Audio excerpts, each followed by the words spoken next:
Good afternoon everyone, I hope you are all well. It seems that there have been further developments with the saga of Coutts and NatWest.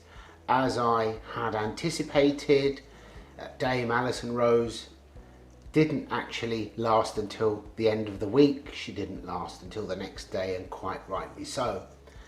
But that still leaves thousands of people, possibly tens of thousands. In fact, there are nearly 11,000 people who have suffered as a consequences of their politically motivated venom in one Facebook group alone. People who have lost their businesses, even their relationships, because the bank simply closed their account down without giving any reason whatsoever. We have seen that when people with a voice fight back, things can change, and obviously some people are fortunate that their voice is louder than others and it is heard. But that doesn't mean that those who can't be heard should not be heard, or there isn't a way for them to ensure that they are heard. I believe that the current situation could warrant a class action lawsuit, or what's commonly known in the UK as a group litigation order. But what exactly is a group litigation order?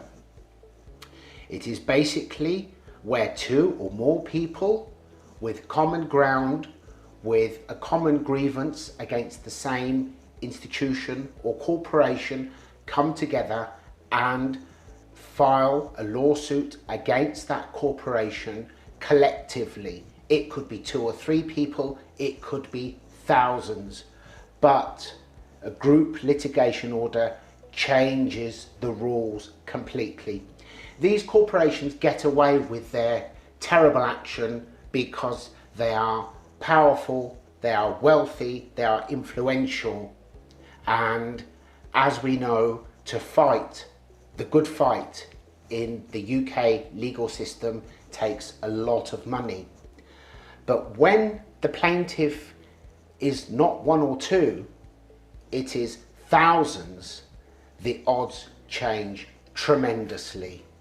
And ultimately, whilst we all understand how the rule of law works in the court, it is who can present their argument legitimately, clearly, effectively, who will have the greater chance of succeeding and having a decision granted in their favour.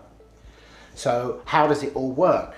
Initially, you need a lead plaintiff who will then consult a solicitor on his or her own, or with a few others.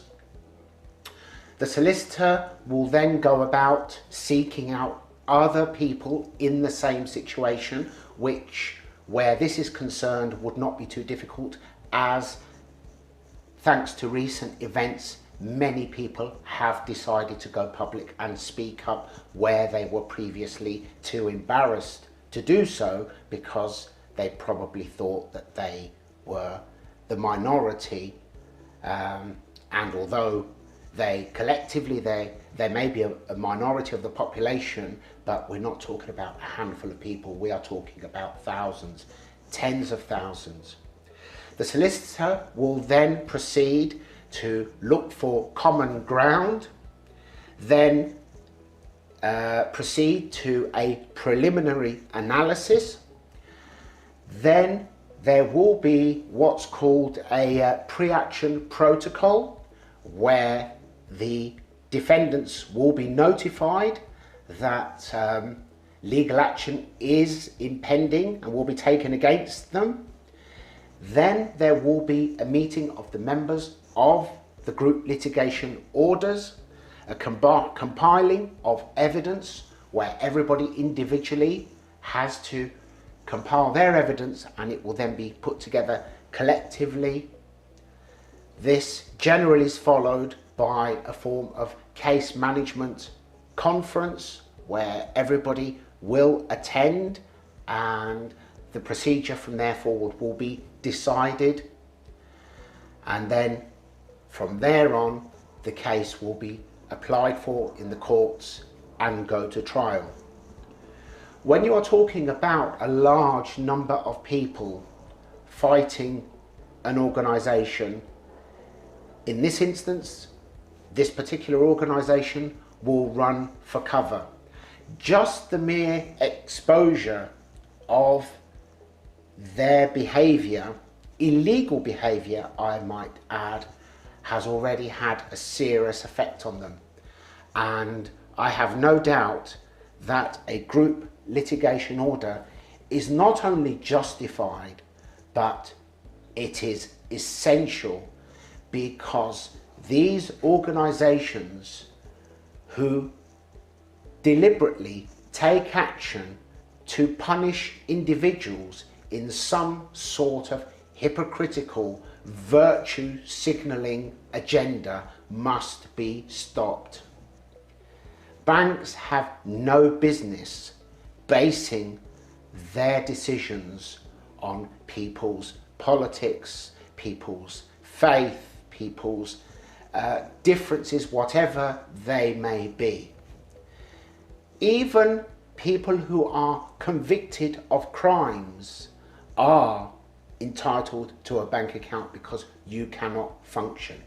If you have broken the law, if you have defaulted, then of course banks can take away, overdraft, your ability to borrow, your credit card, but your ability to deposit money and to make payments should be a basic legal right, and it was until the post office was sold off. I'd love to hear your thoughts about this. It's purely my opinion, purely information. Obviously, I'm not qualified to advise on this, but that doesn't mean that I can't express an opinion, albeit that I'm possibly stepping out on the parapet, but hey, some things just need to be said. Thank you very much, and I will see you in the next video. Bye bye for now.